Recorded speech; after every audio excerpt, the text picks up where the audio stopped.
Okay, hello and welcome to what will be the final episode of this playthrough of Persona 1's Snow Queen quest. Last time we made our way through the last couple of floors and arrived at this door, which is where the final boss is. So in between episodes, I went and did grinding, so everyone is now like level 60 to 62. Sorry, I hit level 63. And I went and got a couple of new personas. So Naoya has Amon-Ra, his ultimate persona, and Ayase has Freya, her ultimate persona, and then I also got Almighty for Eriko. And hopefully we should be okay. I also put Genbu on Yukino, but let's head on in and just get this final boss underway.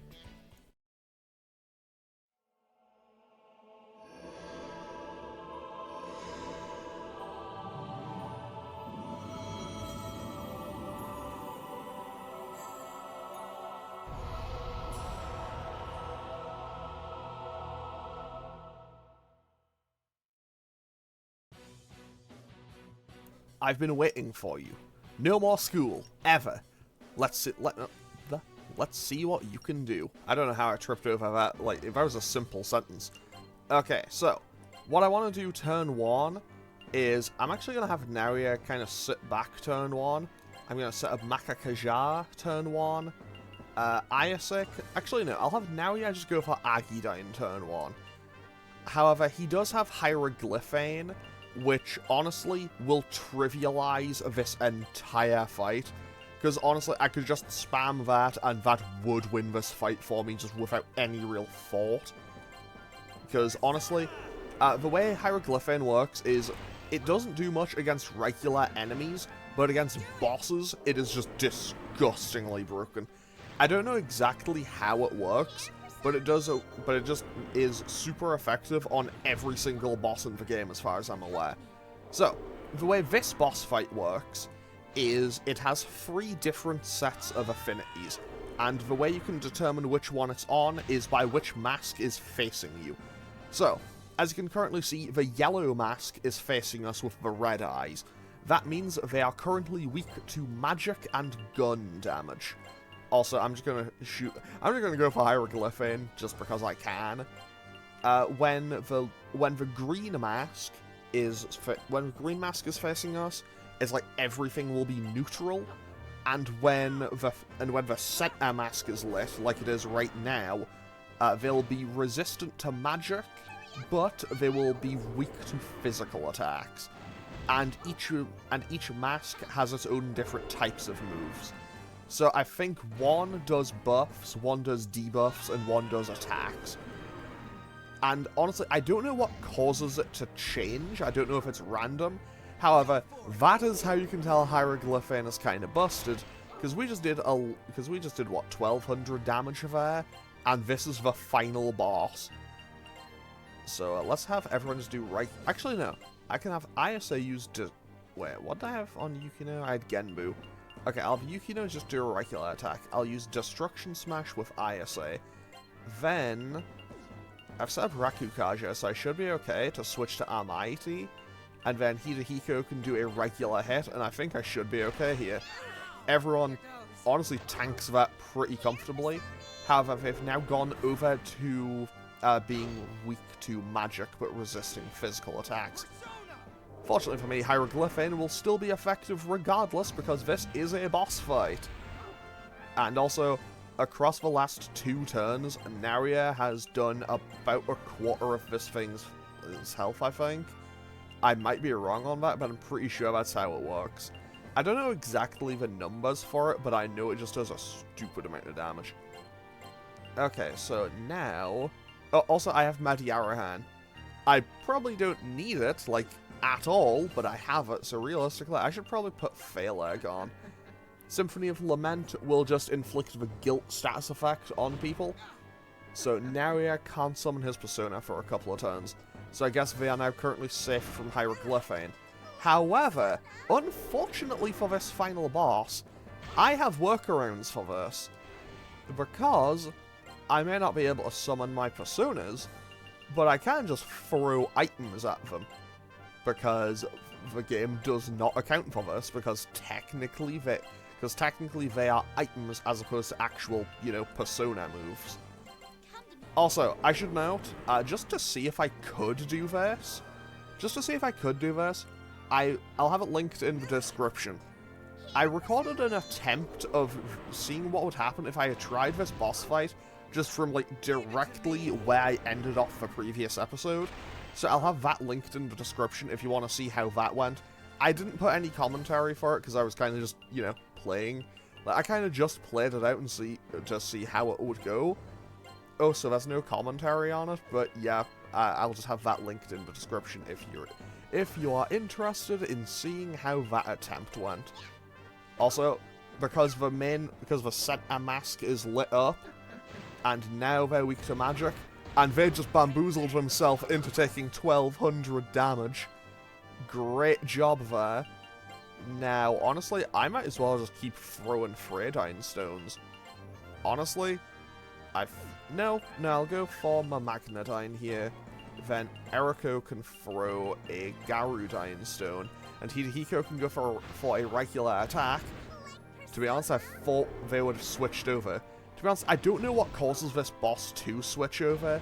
I don't know if it's a certain amount of damage, if it's random, if it's just on their turn. I don't know exactly how it works. Either way, we are in a very good spot right now. Like, we are in pretty much such a good spot that I genuinely don't think I can lose. And now I can't do a whole lot this turn, so I'll just have him defend. Yukino can... I'll just set up... You know what? While I'm here, I might as well just go for Hieroglyphine. I'll go for Hieroglyphine, another Makakaja. I know it won't do anything. Then I'll go for Destruction Smash, and then just regular attacks. And honestly, we are in good stead to win this fight. However, I'm also realizing... Oh, yeah, I went for, like, all physical attacks and it's immediately switched over to magic. But fortunately for me, Hieroglyphine will just annihilate this damage. So that's, like, you know, 6 or 7... Okay. Maybe it's a percentage health. I don't know how Hieroglyphine works. If anyone actually knows... If anyone in the comments actually knows how Hieroglyphine works in this game, please tell me. Because I've played through this game 3 times now, and I still don't actually know how it works. So now I can just Mediarama, and honestly, I hope this... I'm gonna assume they're gonna switch over to the physically weak one. And there they go. Okay, everyone is now in a little bit of danger. Fortunately for me, I had Mediarama kind of lined up, which means everyone will go back to full HP. I've used it's kind of inconvenient how I fused everything. Like, I've used a new persona for Eriko. Like, I've fused Almighty with that, just to get Mediarahan, and realistically, Mediarama is still just enough. It's still way too much, if anything.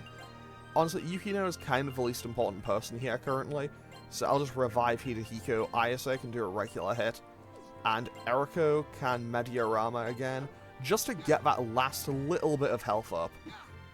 I guess they took personal umbrage to Naruya this turn, I suppose. But hey, 3 decent hits for 66 damage each, that's what, 198 damage? So that's nearly 200? That's not too bad. So, let's go for... Okay, I'm not going to go for Hieroglyphine in for the rest of the fight. Just to attempt to make this a little more challenging. I mean, I'm still in basically no position where I will ever lose right now, but hey, we'll see how it goes. Also, obviously, because this is the final boss, when I eventually win, I won't get any experience or anything. It'll just kind of cut to black and then be like, hey, here's the last bit of dialogue, end cutscenes. And I should probably heal. Hidehiko is definitely kind of the weak link currently. However, that's because his persona is kind of weak to, like, all magic and stuff. Actually, what is it weak to? Seiryu is weak to element and force, so yeah, it's weak to all magic, basically. However, on the opposite side, we have Eriko, who is immune to magic in terms of practicality. Like, unless we go for death or curse stuff, but even then, like, she's only weak to physical. And yeah, I just don't see that being much of an issue. So I'm just going to go for regular attacks. I should not have gone for regular attacks. I feel like the strategy for this fight is probably best I think the strategy for this fight is that it's probably best to try to do a mix of both. So if it switches on your mid-turn, you can still hit it for good damage. But honestly, I don't think I'm in any real danger. So let's just go for a mix, I suppose. Eriko can shoot, Hidehiko can shoot. I probably shouldn't have done this, actually. Because now... So, when the yellow mask is lit up, one with the red eyes, that form is also weak to gun. Either way, this boss fight is kind of more of a formality to me right now, because I don't see a world in which I lose now. I mean, I know me, hubris is something that I have, it's something I deal with on a fairly regular basis. I'm going to go for one magic move, just on the off chance that it changes. See how much destruction Smash does? It does 100... Oh wow, it did 216! Honestly, considering ISA isn't all that powerful, I'm kind of surprised by that.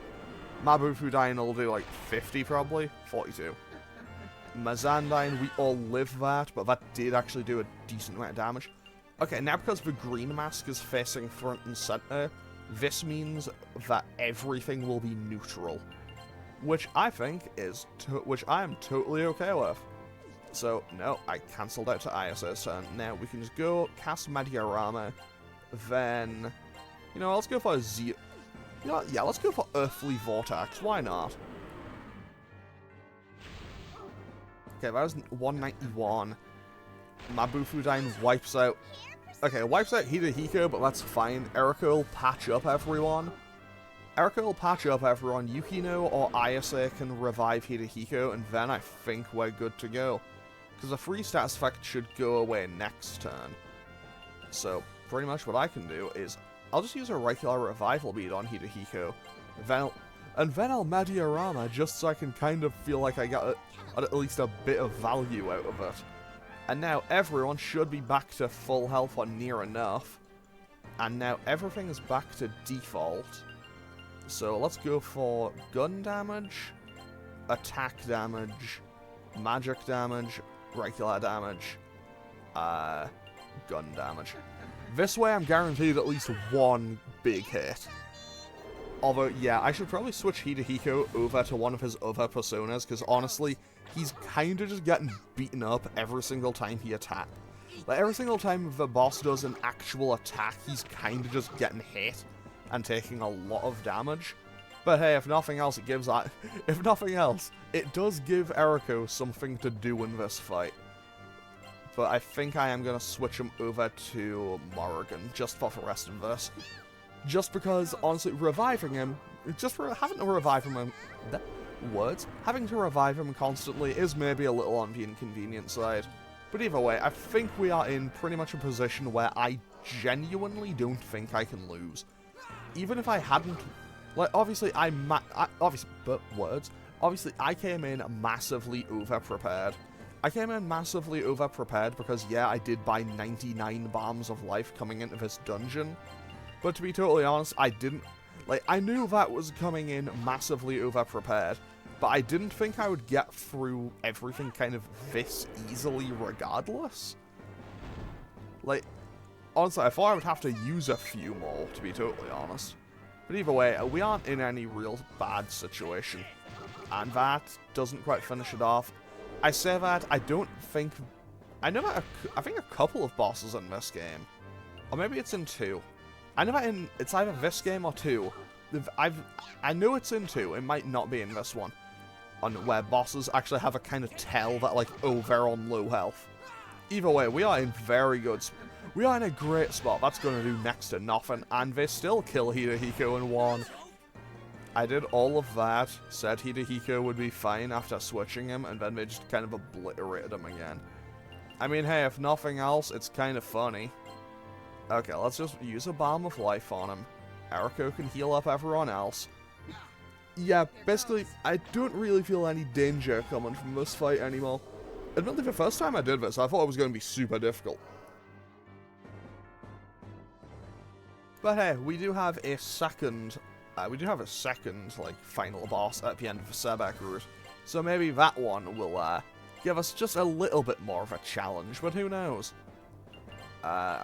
Okay, I'll do a bit of everything. Hiko takes a ton of damage. Honestly, I should probably switch back to Nike. If I switch back to Nike for whatchamacallit, Eriko, I should probably do that, because that way I'd be able to at least just get the Rakukajas back up. Okay, that was a good amount of damage. And, okay, we only got 2 hits from Narieva, but we should be okay. Yukino can just attack, Ayase can just attack, Eriko can heal. Honestly, as soon as I get everyone kind of lined up to be fully healed, then I can switch back to Nike and stuff. Have to possibly set up Rakukajas again.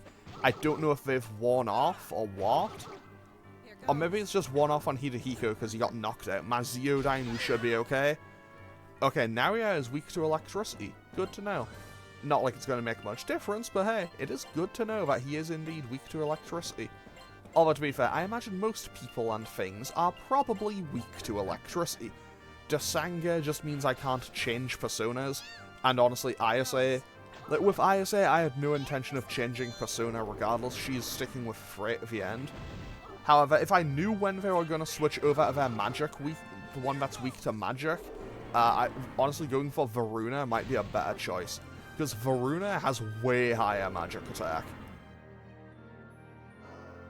Like, I don't know why, but Varuna is... Actually, I can give a good demonstration for us. It's the same with Amon-Ra and Bale.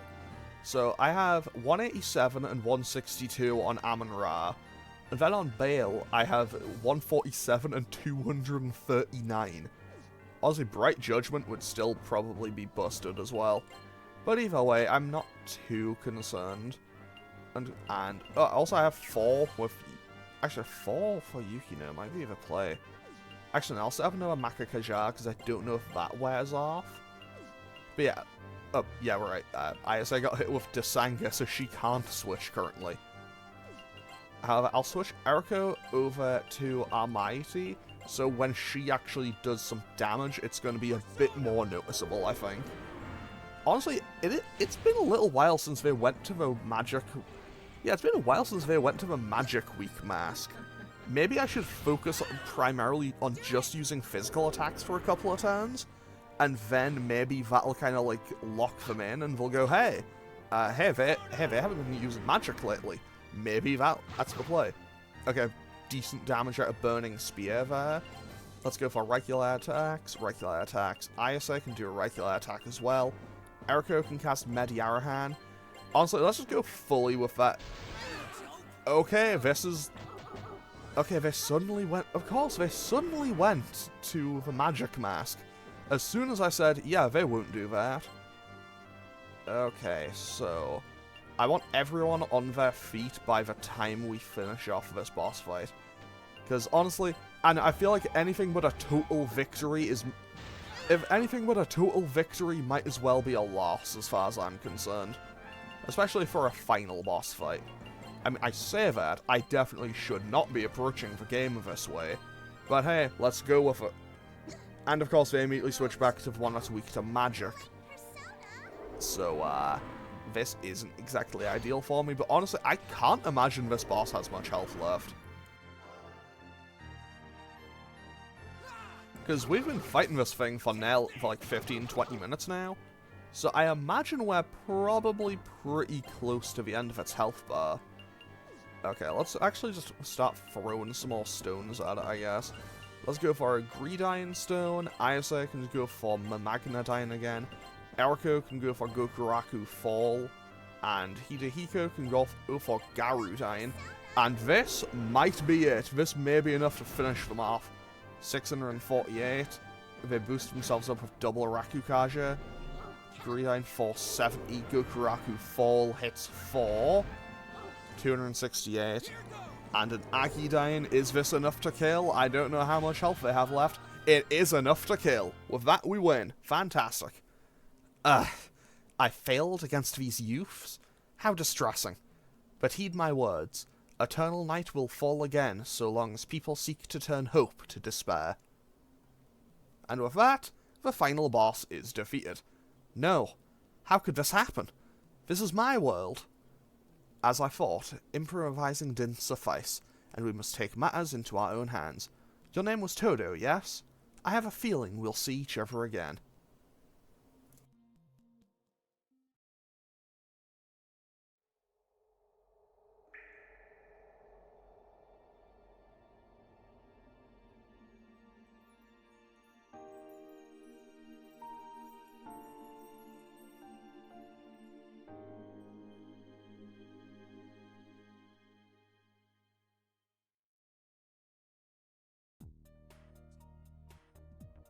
You're really going? Yes, I hope Maki and Masao are okay. I have something else on my mind too. That girl with the white mask looked just like Maki. Yeah, there's still some business we gotta go take care of. Right now, yeah? Yep. We gotta find Maki. She looked like she was in pain to me. Alright, then you go do what you gotta do. You're adults now, setting out on your own. I won't stop you. But promise me this. Huh? Like what? Come back and see me before you get all old and wrinkled. And come back to report in when it's all over with. Oh, we will. Don't you worry about that. We're your best students, remember? She says while wearing an outfit that's against the dress code. You should try being in my shoes, getting yelled at every day by the vice principal. Looks like this incident's given him some second thoughts, though. He asked me to thank you guys. Maybe now he won't be so strict. For a while, at least. Ha! That cue ball? As if. Oh, he's not really all that bad. But anyway, you should stop chit-chatting and get going before it's too late. Right. Come on, what's there to worry about? I'll be there with them. Come on, honey, don't spoil that pretty face with tears. Off he goes. The schools return to normal, but that's only the beginning. Our true battle comes later. First we must restore peace to our city. We're still young, and there's a lot of life after fight through that. I completely messed up that line. I'll rise to the challenge.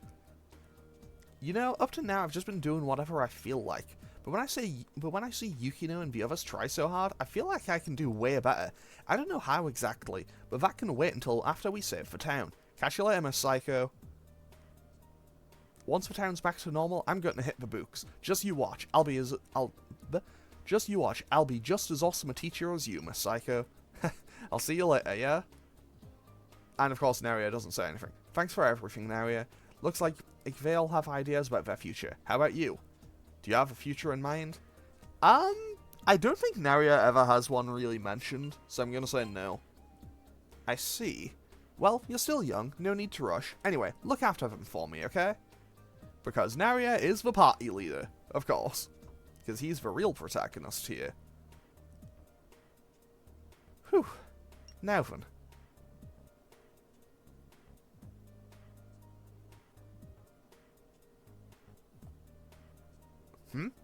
Hey there, little guy. Where do you come from?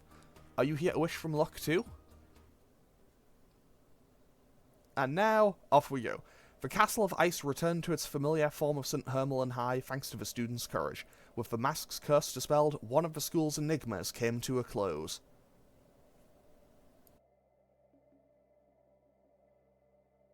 But eternal night will fall again, so long as people seek to turn hope to despair. Also, I don't know if the art in the background here changes if you have Nanjo in the party. I don't remember. Having banished the darkness in their souls, the students take the Queen's words to heart as they start taking steps towards their futures.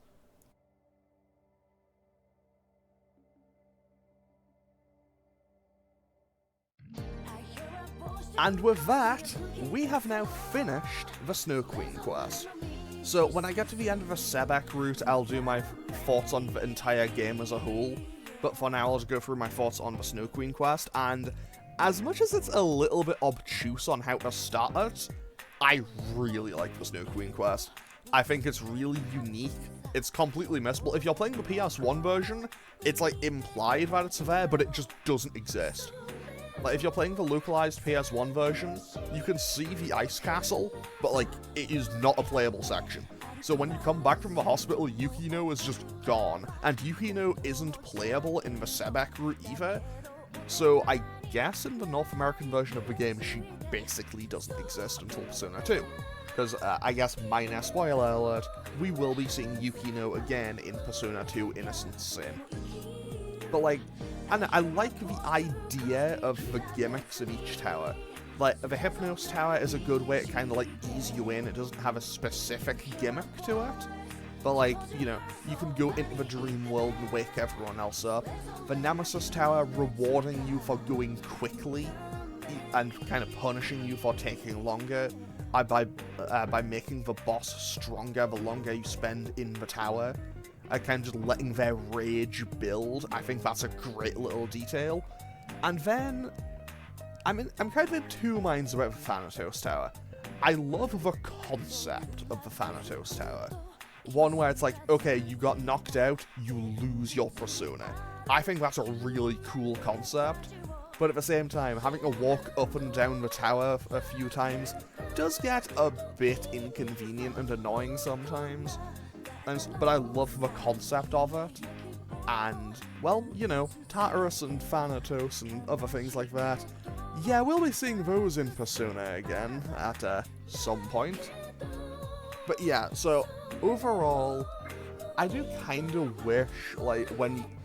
I don't think they ever turn up again, but I would have quite liked a bit, well, and maybe after you beat the Ice Mask, before you get to go into the main bit, like maybe Kumi, Yuriko, and Michiko, maybe if they all turned up again, kind of thanked you for, like, hey, you've finally broken the curse of the mask. I think that would have been a cool, nice little detail. But I can't really complain. And I do genuinely think that this PSP remake is fantastic. I kind of wish I could find a physical copy of it, though. I don't have, like, a functioning, like, I don't own, like, a working PSP anymore, but I do think it's really good, and I'm a huge fan of it. So at some point, I do intend on buying a full physical copy of this game, because, honestly, just massive recommend. And recommend on the Snow Queen quest, recommend on this game just as a whole. But we do have one last little thing, I think. Cogito ergo sum. A quote from René Descartes. I think that's how it's pronounced. I know, it's French, I don't know. It's a, I think, therefore I am, basically. And with that, the Snow Queen quest comes to a close. After one last bit of dialogue, if I recall correctly. After it lingers on this screen for a bit. But yeah, honestly, I do think this is a really good opening. I think it's a good little bit, and technically this is the first half of the game. Hey, Messiah, what are you doing here? Yeah. Hey, where's Maki? Oh man, guys, I need your help. Did something happen to Maki? I'm sorry, I never should have let it happen. We went to the Sebek building, but the demons inside got her. They're pretty tough, and I don't think I can handle them on my own. What? We have to rescue her, quickly. Alright. So, let's go. So here's the thing. Despite that saying that, also now the summit of Devil's Peak is available. The highest point in Devil's Peak is basically just challenge floors. And I honestly have never actually done them, to be totally honest. I've played through this game 3 times and never bothered doing them because they're like New Game Plus stuff. So, also, I'm going to have to just kind of click for... Actually, I'll just leave it. I'll just leave it and I'll just kind of play through the opening movie as I kind of ramble on. But yeah, so with that, we will be saying goodbye to Yukino for the rest of the game. We will be seeing the other party members again. We'll be seeing Nanjo, who, you know, played a small role in this one, but we'll be seeing him take an actually, like, important role in the Sebek route, because, well, we've already seen 4 of our party members for the Sebek route. Obviously, Naria will be staying, Masao will be joining the party, Maki will be joining the party, and Nanjo will be joining the party. So, Hidehiko, Ayase, and Eriko, you can pick between any of them, but I'm not actually going to be bringing any of them with me for the Sebek route. Because we have a hidden 9th party member, a hidden, like, 9th potential party member that we will be getting for the Sebek route. But we'll be doing that and starting that up in the next episode, so we'll be playing the first, like, I don't know, like, 8 episodes or something of a Sebek route with only 4 people, but we'll get there eventually. So, I'm going to end off today's episode here, yeah, and next time we'll be starting up the Sebek route. So as always, feel free to leave a comment or click any of the buttons down below if you feel so inclined, and I will hopefully see you all next time as we start up the Sebek route. Okay, thanks for watching. Later.